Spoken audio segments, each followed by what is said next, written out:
History study में आपका स्वागत है। आज 12th हिस्ट्री के अंतर्गत आपका टॉपिक है नगरीकरण के पश्चात भारतीय समाज में पितृवंशिकता की परंपरा कैसे रही, किस रूप में इसका स्थान था, क्या महत्व था, इसके संदर्भ में अध्ययन करेंगे। तो नगरीकरण के पश्चात भारतीय समाज में पितृवंशिकता की परंपरा को लेकर के हम लोग अध्ययन करेंगे कि इसकी व्यवस्था क्या थी, किस तरह से ये आगे बढ़ती रही। नगरीकरण के पश्चात भारतीय समाज में पितृवंशिकता की परंपरा का प्रचलन तीव्र गति से हुआ। तो नगरीकरण के पश्चात जैसा कि आप जानते हैं एंशंट प्राचीन टाइम में नगरीकरण किस गति से, तीव्र गति से हो रहा था। नगरों का विकास हो रहा था, पुराने नगरों का जीर्णोद्धार हो रहा था, नए नए नगरों की उत्पत्ति हुई, नए नए नगर अस्तित्व में आए। किस तरह से नगर व्यापार, वाणिज्य, विभिन्न आर्थिक गतिविधियों के केंद्र बनते जा रहे थे। ऐसे परिस्थितियों में जो है नगरों के विकास से सामाजिक व्यवस्था व स्वरूप में भी परिवर्तन आया। तो यहाँ पे पितृवंश परंपरा जो थी, पितृवंशिकता की जो परंपरा थी वो किसके पश्चात तीव्र गति से प्रचलित हुई? तो नगरीकरण के कारण, यानी नगरीकरण के कारण जो है करण के पश्चात जो है भारतीय समाज में पितृवंशिकता की परंपरा का प्रचलन तीव्र गति से आगे बढ़ा।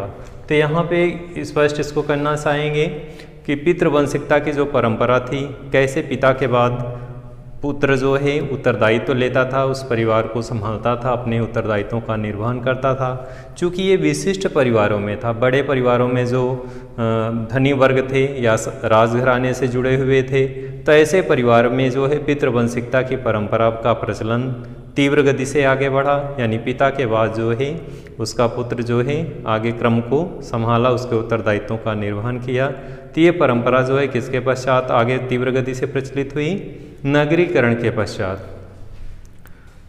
नगरीकरण के पश्चात जो है ये विशेषता आगे बढ़ी, जिसके अंतर्गत, इस परंपरा के अंतर्गत पिता के पश्चात पुत्र और फिर उसके पश्चात पौत्र और प्रपौत्र आदि क्रम से चलती रही। यानी पितृवंशिकता की परंपरा में पिता के बाद पुत्र, पुत्र के बाद प्रपौत्र और इस तरह से पिता के बाद पुत्र, पुत्र के बाद पौत्र, पौत्र के बाद प्रपौत्र जो है इस क्रम में आगे बढ़ते रहे। तो इस तरह से एक क्रम के बाद दूसरे क्रम के उत्तरदायित्व का निर्वहन इस व्यवस्था के अंतर्गत किया गया। चूँकि उच्च घराने से यह संबंधित था कि पिता के बाद पुत्र उस वंश का परंपरा को निर्वहन करेगा। उसका कारण भी था नगरीकरण के पश्चात जो है नगरों में शांति व सुरक्षा की स्थिति उत्पन्न हुई। धीरे धीरे किस तरह से शासकों के द्वारा ये जिम्मेदारी विस्तृत होती गई और ऐसी स्थितियों में पिता के बाद पुत्र उस शासन का, उस व्यवस्था का उत्तरदायित्व का निर्वहन करता गया। तो इसलिए ये परंपरा जो है उच्च परिवारों के लिए थी, उच्च घरानों के लिए थी। तो ऐसे स्थिति में जैसे स्पष्ट भी है टॉपिक से कि पितृवंशिकता की परंपरा का प्रचलन जो है किसके पश्चात तीव्र गति से हुआ? नगरीकरण के पश्चात जो है नगरों का जब विकास हुआ तो पितृवंशिकता की परंपरा का प्रचलन भी तीव्र गति से आगे बढ़ा। तत्कालीन समय में विशिष्ट परिवारों के अंतर्गत शासक परिवार एवं संपन्न परिवारों में शामिल किया जाता था। इन विशिष्ट परिवारों में पितृवंशिकता का प्रचलन था। डियर स्टूडेंट, जैसा कि आप जानते हैं राजघराने का संबंध मतलब राजा से है और राजा जो होता है वो प्रजा पालक होता है, प्रजा पे शासन करता है, प्रजा को सुरक्षा देता है। तो एक बहुत बड़ा उत्तरदायित्व था और पिता के पश्चात इन जिम्मेदारियों का निर्वहन कौन करता था? उसका पुत्र करता था। चूँकि बड़े परिवार और संपन्न चीज़ों से ये चीज़ जुड़ी हुई है, ये परंपरा, चूँकि एक उत्तरदायित्व होता है, बहुत बड़ा उत्तरदायित्व, शासन संबंधी उत्तरदायित्व, जिसमें प्रजा के सुरक्षा, शांति, प्रशासन, विविध जिम्मेदारियां थी, विविध उत्तरदायित्व थे। इनके निर्वहन के लिए एक व्यवस्था बनाई गई कि पिता के बाद पुत्र ही उस वंश को संभालेगा और उसका निर्वहन करेगा उन उत्तरदायित्वों का। तो इस तरह से ऊंचे घराने से संबंधित है। तो पितृवंशिकता का जो प्रचलन था ये किसमें था? विशिष्ट परिवार या फिर संपन्न परिवार या फिर शासक परिवार से था। तो इससे स्पष्ट है कि पिता के बाद पुत्र, पुत्र के बाद जो है फिर पौत्र, पौत्र के बाद फिर प्रपौत्र जो है उस उत्तरदायित्व का निर्वहन करेगा। आगे बढ़ेंगे। पितृवंशिकता का महत्व निम्न कारणों से था। यानी पितृवंशिकता का क्यों महत्व था? कौन कौन से ऐसे फैक्टर थे जिनके कारण पितृवंशिकता को महत्व दिया गया, इस परंपरा को आगे बढ़ाया गया और इसको विशेष स्थान दिया गया। ऐसा क्यों था, तो उसके महत्व के पीछे कौन कौन से तर्क थे, क्या कारण थे, उसके संदर्भ में हम लोग अध्ययन करेंगे। तो पितृवंश परंपरा जो था, इस वंश परंपरा के कारण जो है क्यों ऐसा महत्व इसको दिया गया। तो फर्स्ट है वंश परंपरा के संचालन हेतु। किसके लिए? वंश परंपरा के संचालन हेतु। अब वंश परंपरा क्या है? जैसे कोई वंश है, उस वंश को आगे बढ़ाने के लिए उस वंश की अपनी कुछ सभ्यता, कुछ संस्कृति को, जो उसके उत्तरदायित्व थे एक पीढ़ी से दूसरी पीढ़ी को, उस पीढ़ी को अगली पीढ़ी को प्रदान करने के लिए जो उत्तरदायित्व था, उस वंश की कुछ जिम्मेदारियां थी, उनको आगे बढ़ाना था। मान लीजिए राजघराने से जुड़े हुए लोग थे, शासक वर्ग से जुड़े हुए थे, संपन्न वर्ग से जुड़े हुए लोग थे।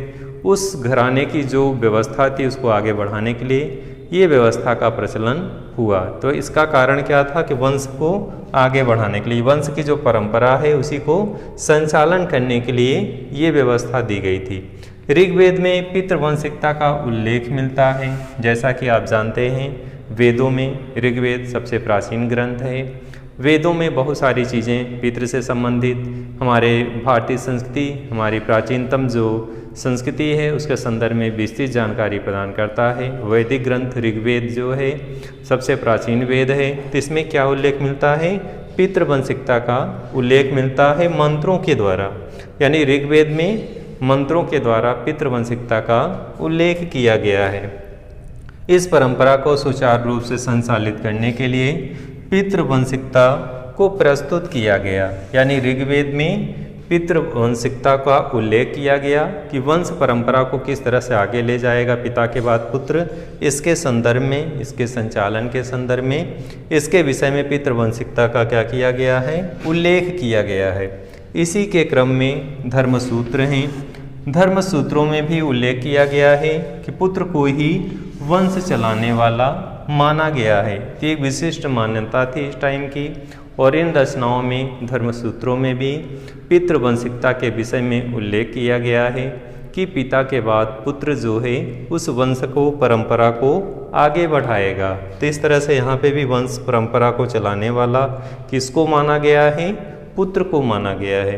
विशिष्ट परिवारों में पितृवंशिकता महत्वपूर्ण थी और इसके लिए जो है ये कार्य किए जाते थे। जैसा कि धार्मिक आयोजनों के संदर्भ में पुत्र की प्राप्ति के लिए धार्मिक यज्ञ किए जाते थे, हवन किए जाते थे, क्योंकि उनकी मान्यता थी कि पिता के बाद वंश को चलाने वाला पुत्र ही श्रेष्ठ है और उसी को ये उत्तरदायित्व, उसी को ये जिम्मेदारी प्रदान की जाएगी। तो इस तरह से पिता के बाद पुत्र को जिम्मेदारी की परंपरा का निर्वहन करने के लिए व्यवस्था दी गई और इसी के लिए जो है पितृवंशिकता अस्तित्व में था या प्रचलन में था।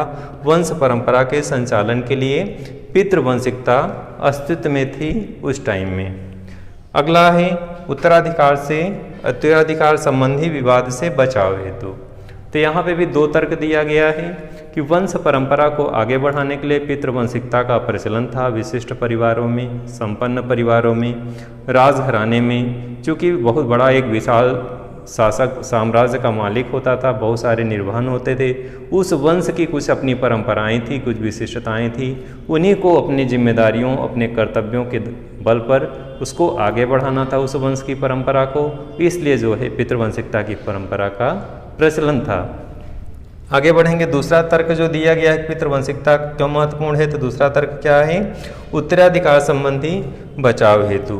तो उत्तराधिकार, जैसा कि आप जानते हैं कि जैसे कोई राजा है तो उसके बाद अगर उत्तराधिकार के नियम नहीं होगा, पितृवंशिकता की व्यवस्था नहीं होगी, तो ऐसे में एक समस्या उत्पन्न हो जाएगी और उत्तराधिकार युद्ध की स्थिति बनेगी।